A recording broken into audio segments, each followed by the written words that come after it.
ನಮ್ಮ ಅಂಗದಲ್ಲಿ ಏನನ್ನೂ ತುಂಬಿಕೊಳ್ಳಬಾರದು. ನಾ ಅನ್ನುವಂಥ ಹವಾ ದೇಹದೊಳಗೆ ಉಳಿತು ಅಂದ್ರೆ, ತುಂಬಿಕೊಂಡ್ರ ಹವಾ ತುಂಬಿದ ಫುಟ್ಬಾಲನ್ನು ಹೆಂಗೆ ಎಲ್ಲರೂ ಒದಿತಾರೆ, ಹಾಗೆ ಈ ನಾ ಅನ್ನುವಂಥ ಅಹಂಕಾರವನ್ನು ತುಂಬಿರುವಂಥ ಶರೀರವನ್ನು ಎಲ್ಲರೂ ಒದಿತಾರೆ.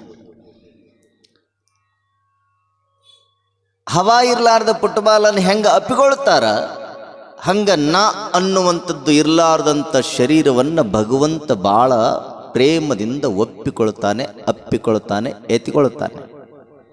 ಅದಕ್ಕೆ ನಮ್ಮಲ್ಲಿಯೂ ಹವಾ ಇರಬಾರ್ದು.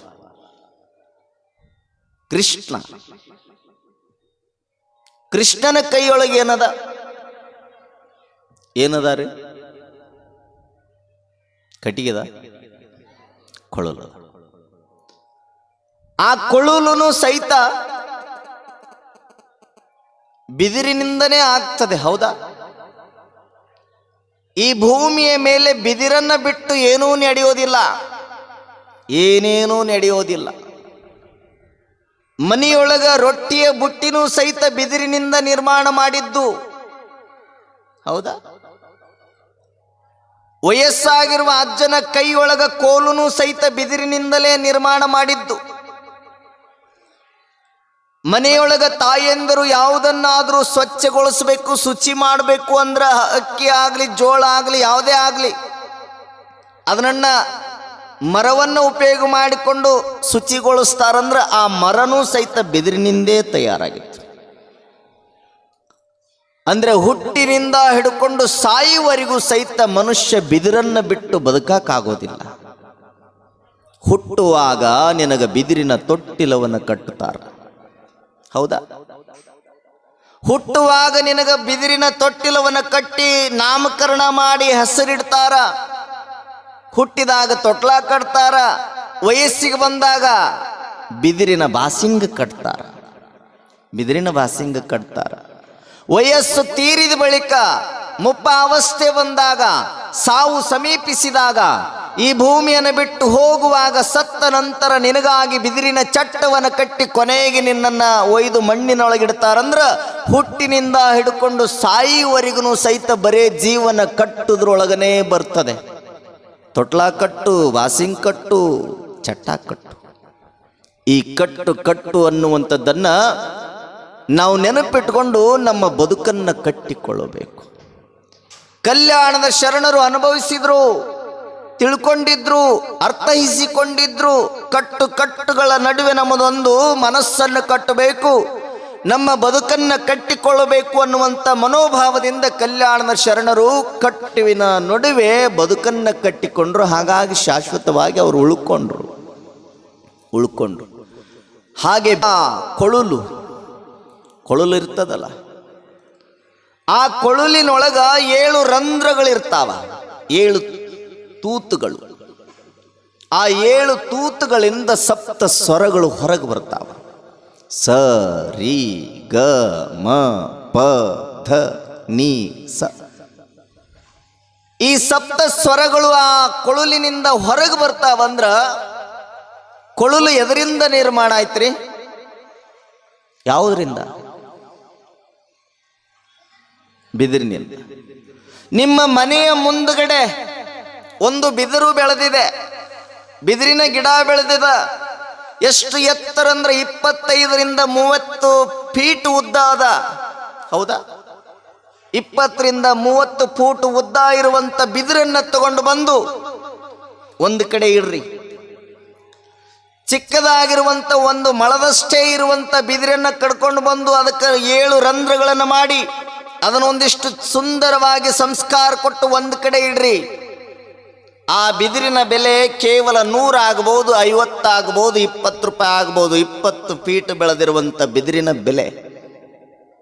ಆದ್ರೆ ಈ ಗೇಣು ಇರುವಂತ ಒಂದು ಮಳ ಇರುವಂತ ಕೊಳಲು ಅನ್ನುವಂತ ಬಿದಿರನ್ನ ತಂದು ಇಟ್ರೆ ಅದಕ್ಕೆ 50,000 ಲಕ್ಷ ಗಂಟೆ ಬೆಲೆ ಕಟ್ತಾರ. ಕಾರಣ ಆ ಕೊಳಲಿನಲ್ಲಿ ಯಾವುದೇ ರೀತಿಯಾಗಿರುವಂತ ಒಳಗ ನಾ ಅನ್ನೋದನ್ನು ತುಂಬಿಕೊಳ್ಳಲಿಲ್ಲ. ಒಂದು ಕಡೆಯಿಂದ ಒಂದು ಕಡೆ ನೋಡ್ರಿ, ಅದರೊಳಗೆ ಖಾಲಿ. ಯಾವುದು ಖಾಲಿ ಇರ್ತದೆ ಅದು ಭಗವಂತನಿಗೆ ಅರ್ಪಿತವಾಗ್ತದೆ. ಆ ಕೊಳಲನ್ನು ಹಿಡಿದಿರುವಂತ ಕೃಷ್ಣಗೆ 8 ಜನ ಹೆಂಡ್ರಿ, 8 ಜನ ಕೃಷ್ಣಗೆ 8 ಜನ ಹೆಂಡ್ರು. ಏನ್ ನೀವು ಮದುವೆಗಿದ್ರೆ 16,000 ಅಂತ. ಕೃಷ್ಣನಿಗೆ 16,000 ಹೆಂಡ್ರು ಅಂತೀರ, ಹೌದಾ? ಮಕ್ಕಳು ಎಟ್ರಿ? ಎಷ್ಟು ಮಕ್ಕಳು ಗೊತ್ತಿಲ್ಲ. ಕೃಷ್ಣನಿಗೆ 16,000 ಹೆಂಡರಾದ್ರೆ ಮಕ್ಕಳು 60,000 ಮಕ್ಕಳಿದ್ವು ಅಂತ. ಒಂದಲ್ಲ ಎರಡಲ್ಲ, 60,000 ಮಕ್ಕಳನ್ನು ಹಡೆದಿರುವಂತ ಕೃಷ್ಣ 16,000 ಹೆಂಡ್ರಿದ್ರು ಸಹಿತ ಕೃಷ್ಣ ಯಾರ ಮೇಲೆ ಅತಿ ಹೆಚ್ಚು ಪ್ರೀತಿಯನ್ನಿಟ್ಟಿದ್ದ ಅಂದ್ರ ರಾಧನ ಮೇಲೆ. ರಾಧಾ, ಏ ರಾಧಾ, ಕೃಷ್ಣ ಅಟ್ಟು ಪ್ರೀತಿ ಇಟ್ಟಿದ್ದ. ಯಾವಾಗ ರಾಧಾನ ಮೇಲೆ ಪ್ರೀತಿ ಇಟ್ಟಿದ್ದ, ರಾಧಾ ಅನ್ಕೊಂಡ್ಲು ಎಷ್ಟು ಪ್ರೀತಿ ಇಟ್ಟಾನ.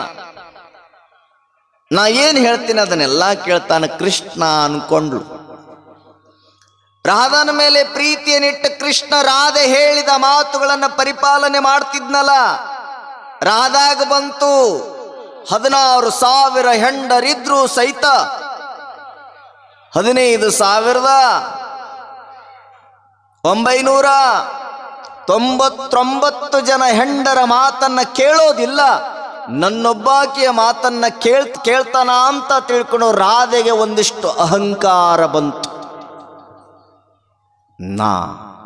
ಕೃಷ್ಣ ಹೋಗಂದ್ರೆ ಹೊಕ್ಕಿದ್ದ, ಬಾ ಅಂದ್ರೆ ಬರ್ತಿದ್ದ, ಕುಂಡ್ರಂದ್ರೆ ಕುಂಡ್ರುತ್ತಿದ್ದ, ಮಲಗಂದ್ರೆ ಮಲಗುತ್ತಿದ್ದ, ಉಣ್ಣಂದ್ರೆ ಉಣ್ತಿದ್ದ, ಉಪವಾಸ ಇರು ಅಂದ್ರೆ ಉಪವಾಸ ಇರ್ತಿದ್ದ. ಯಾಕಂದ್ರೆ ರಾಧೆ ಮಾತು ಕೇಳಿ. ರಾಧೆ ಅಂದ್ರೆ ಪಂಚಪ್ರಾಣ. ನೀವು ನಿಮ್ಮ ಮನೆಯವ್ರಿಗೆ ನೀವು ರಾಧೆಯವರಿದ್ದಾಗ ನೀವು ಹೇಳಿದಂಗ ಕೇಳ್ತಾರ. ಹಾಗೆ ಕೃಷ್ಣನು ಯಾವಾಗ ಕೇಳ್ತಿದ್ದ ಅವಾಗ ರಾಧಾ ಅನ್ಕೊಂಡ್ಲು ನನ್ನೊಂದಿಗೆ ಪ್ರೇಮದಿಂದ ಇರ್ತಾನ ಅನ್ಕೊಳ್ಳಿಲ್ಲ. ನಾನು ಹೇಳಿದ ಮಾತನ್ನ ಚಾಚು ತಪ್ಪದೆ ಪರಿಪಾಲನೆಯನ್ನು ಮಾಡ್ತಾನೆ ಕೃಷ್ಣ ಅನ್ನುವಂಥ ದುರಹಂಕಾರ ಮನೋಭಾವನೆ ಮನಸ್ಸಿನೊಳಗ ಮೂಡಿತು. ಯಾವಾಗ ಮೂಡಿತೋ ಅವಾಗ ರಾಧೆಯನ್ನು ದೂರ ಮಾಡಾಕತ್ತಿದ ಕೃಷ್ಣ. ರಾಧೆಯನ್ನ ಬಿಡಾಕತ್ತಿದ, ಆಕೆಯ ಮಾತುಗಳನ್ನು ಅಲಕ್ಷ್ಯ ಮಾಡಾಕತ್ತಿದ. ರಾಧೆ ಅಂತಿದ್ಲು, ನನ್ನ ಮಾತನ್ನು ಮೀರಿ ನಡೆಯಲಾರದಂತ ಈ ಕೃಷ್ಣ ಈಗ ನನ್ನ ಮಾತಿಗೆ ಯಾವಾಗ ವಿರೋಧವಾಗಿ ನಡೀತಾನ, ನನ್ನ ಮಾತನ್ನು ಅಲಕ್ಷ್ಯ ಮಾಡ್ತಾನೆ ಯಾಕ ಅಂತ ತಿಳ್ಕೊಂಡು ಕೃಷ್ಣ ಯಾವಾಗ ಮಾತುಗಳನ್ನು ಕೇಳೋದು ಬಿಟ್ಟ ಆವಾಗ ಮನಸ್ಸಿಗೆ ಬೇಜಾರಾತು.